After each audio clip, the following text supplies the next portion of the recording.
नमस्कार। राजनीतिक खबरों के सबसे दिलचस्प ठिकाने में मैं रूपेश मिश्रा आप सभी का स्वागत करता हूं। राजस्थान कांग्रेस में पिछले कई दिनों से इस बात की जंग छिड़ी हुई है कि आखिर पार्टी के अंदर जयचंद कौन है, और इस जयचंद की खोज को लेकर जो पूरा मामलात है अब दिल्ली तक पहुंच गया है।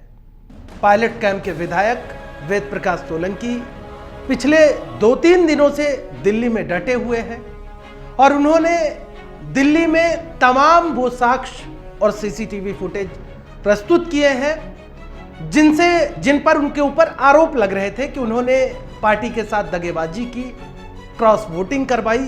जो उन पर आरोप लग रहे थे उन पर उन्होंने सफाई पेश की है।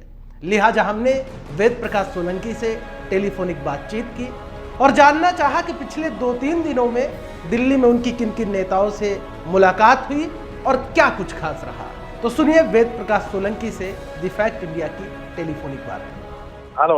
हाँ सर, नमस्कार। कैसे हैं? हाँ रुपेश जी, बस बढ़िया, आप बताएं। वेद प्रकाश जी, अभी लगातार आप पिछले 2 दिनों से दिल्ली में डटे हुए हैं। क्या आपकी प्रदेश प्रभारी अजय माकन से मुलाकात हुई है? नहीं, अभी मेरी कोई बात नहीं हुई है। न मैं कोई समय लेके आया था, न कोई उन्होंने बुलाया था। मैं खुद मेरे काम से था इसका फेडरेशन का, उसकी मीटिंग में मैं आया था। उसके बाद मैंने कोशिश भी की मिलने की, ऑफिस वगैरह भी मैं उनको जाकर, लेकिन मुलाकात नहीं हो पाई। बाहर हैं जैसे अपने दिल्ली से बाहर हैं माकन साहब। तो आपने किनके समक्ष फिर आपने सबमिट करा दिया है। मैंने तरुण कुमार जी को सारा वाक्य सारा बता दिया है, रिपोर्ट भी पूरी दे दी है। पूरे एविडेंस उसमें जितने भी थे, फोटोग्राफ, सीसीटीवी कैमरे के फुटेज वगैरह सीडी में डाल के सब चीज उपलब्ध करा दिया। जो जगत पैलेस होटल है पुष्कर के अंदर, उसके अंदर ये विरोचना रची गई थी जिसमें कांग्रेस और बीजेपी के लोग सारे लोग शामिल थे। कौन कौन थे ये सारी चीजें उसमें देखने के बाद सब समझ में आ जाएगी। तो तरुण कुमार जी को क्या क्या साक्ष्य आपकी ओर से प्रस्तुत किए गए? बिल्कुल फोटोग्राफ्स भेज दिए हैं वहाँ पे। जिन लोगों ने, मेन चीज ये थी, मैं ये बताना चाह रहा था कि जो गोविंद मेघवाल जी ने जो बिठा के जो मेरे विरोधी लोग हैं जिसपे मैं शिकायत कर रहा हूँ उन लोगों की, उन्होंने बैठ के खुद ने प्रेस कॉन्फ्रेंस करवाई। वो सबसे ज्यादा बड़ी निंदनीय बात है। तो तरुण कुमार जी की ओर से क्या आश्वासन मिला है आपको वेद प्रकाश जी? उन्होंने यही बात कही है कि वो अभी मदन साहब आएंगे, जब उनसे बात करेंगे उसके बाद में कोई बात करेंगे। तो क्या अजय माकन जी से आपकी कोई टेलीफोनिक वार्ता? नहीं, मेरी बात नहीं हुई थी उनसे। यही बात हुई थी जब कहा था कि अपन उसमें मिलेंगे, जब बात कर लेंगे, लेकिन ऐसी कोई मेरी बात नहीं हुई। ना उन्होंने मुझे बुलाया था। अगर मुझे अधिकृत रूप से बुलाएंगे तो वो सारे एविडेंस मैं वापस पहुंचा दूंगा। बाकी मैंने एविडेंस पहुंचा दिया उनको। लेकिन मेघवाल जी का अभी हाल ही में बयान आया, उनका आरोप है कि आपने भारतीय जनता पार्टी के से करोड़ों रुपए लेकर ये डील फिक्स करवाई, क्रॉस वोटिंग करवाई। देखिए, मैं तो ये कह रहा हूँ, मेघवाल जी जो चाहे वो कुछ भी कह सकते हैं, उनके पास कोई एविडेंस हो किसी तरह के हो। मेघवाल जी हो सकता है पुरानी पार्टी से आए हो सकता है उन्होंने अपनी नाता निभा दिया हो। ये चीज तो मैं भी कह सकता हूँ। बिना तथ्यों पे कोई आदमी कुछ भी कह सकता है। लेकिन जिन लोगों के साथ में उन्होंने प्रेस कॉन्फ्रेंस की है, बैठ के जो बात कराई है, और जो लोग वो कह रहे हैं वो खुद आपस में शामिल हो रहे हैं। मैं ऐसे तो उनके जो रिलायबल आदमी है, जो उनके खिलाफ टिकट मांगते हैं, जो हमेशा उनकी खिलाफत करते हैं, उनको बैठ के अगर मैं कॉन्फ्रेंस कराऊं मदन मेघवाल जी, कैसा अच्छा लगेगा उनको? ये चीज मैं भी करा सकता हूँ कभी भी। हर आदमी के खिलाफ कोई ना कोई लोग हैं। लेकिन जिस तरह से उन्होंने अभी 45 लोग चुनाव लड़े हैं, 15-15 पंचायत समिति के टिकट दिए हैं तीनों में, अगर एक भी चुनाव लड़ा प्रत्याशी कह दे कि जो तीनों लोग वहां पे उस समय बैठे थे, अगर किसी ने भी कांग्रेस का काम किया हो तो आपका वो मैं कर जाऊं। एविडेंस आपके पास है नहीं। खिलाफत जो लोग कर रहे हैं उनके एविडेंस हमारे पास है। पुष्कर में ये सारी साजिश रची गई थी। जेकी टाटीवाल बैरवा कैंडिडेट हैं, ये सारे के सारे बैरवाओं में मूवमेंट किया इन लोगों ने।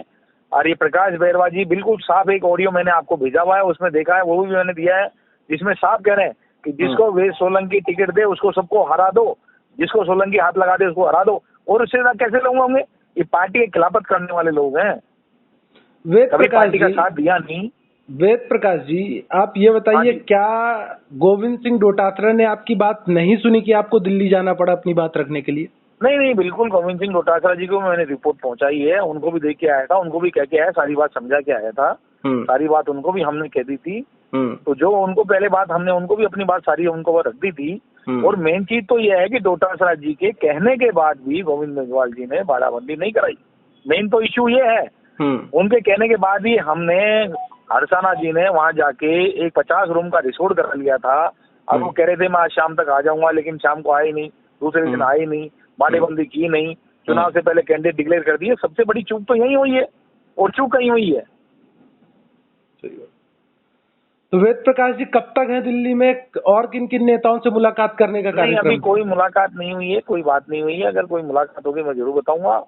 जिन लोगों से मिलना था उन लोगों से मिल लिया हूँ। अब वापस जयपुर आके अपनी बात को रखूंगा, और कोई भी जहां मेरे से पूछेंगे मैं बताऊंगा। लेकिन मैं इतना कहना चाहता हूं, अगर कांग्रेस के संगठन को मजबूत करना है, अगर कांग्रेस को मजबूत करना है, तो जो भी दोषी व्यक्ति हैं, कोई भी हो, किसी भी प्रकार का हो, कोई भी कितना बड़ा व्यक्ति हो, उन पे कार्रवाई होनी चाहिए। जो लोग इस तरह की क्रॉस वोटिंग नहीं कराएं। मैं बार बार में यही कह रहा हूँ कि इसकी तय तक जाने की आवश्यकता है कि कौन लोग ये क्रॉस वोट करा रहे थे, कौन लोग कर रहे थे। 3 लोगों ने पंचायत समिति का प्रधान बनने से रोका, 3 लोगों ने प्रमुख बनने से रोका। ये चीज बहुत जांच का विषय है। इसमें जिस तरह से जिन्होंने रिपोर्ट बना के जल्दबाजी में जो कार्रवाई की है वो बिल्कुल गलत है। बिना सोचे समझे रिपोर्ट बनाई है, बिना तथ्यों के बनाई है। ये दर्शाता है कि इन लोगों में अभी भी दुर्भावना से ग्रसित लोग हैं। ठीक है वेद प्रकाश जी, हमसे बातचीत करने के लिए बहुत बहुत शुक्रिया आपका। नमस्कार।